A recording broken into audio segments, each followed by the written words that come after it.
मराठवाड्यातील मराठा समाजाला जेव्हा ओबीसी मधून आरक्षण देण्याची मागणी होते तेव्हा एक विषय चर्चेत येतो, तो म्हणजे हैदराबाद गॅझेट। या व्हिडिओच्या माध्यमातून आपण हैदराबाद गॅझेट म्हणजे नेमकं काय आणि मराठा आरक्षणासाठी त्याचा फायदा कसा होईल हे जाणून घेऊयात।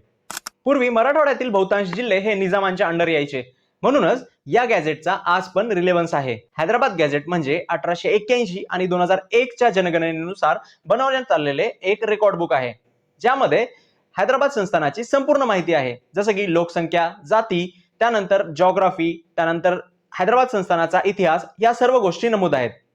यात मराठा आरक्षणासाठीचा सर्वात महत्त्वाचा पुरावा म्हणजे मराठा आणि कुणबी एकच आहेत असं दर्शवलं आहे। 1918 मध्ये जाहीर केलेल्या हैदराबाद गॅझेटमध्ये तत्कालीन सामाजिक व प्रशासकीय व्यवस्थेची नोंद आहे। यात मराठा समाजाचा उल्लेख हिंदू मराठा म्हणून केलेला आहे आणि मराठा समाजाची कमी टक्केवारी पाहता शिक्षणात आणि नोकरीत त्यांना आरक्षण देण्यात आले। जरांगे पाटलांचं म्हणणं आहे की या गॅझेट मधल्या नोंदी मराठा समाजाच्या मागासलेपणाचा पुरावा देतात, त्यामुळे ओबीसी प्रवर्गातून मराठा समाजाला आरक्षण या गॅझेटच्या आधारे देण्यात यावे।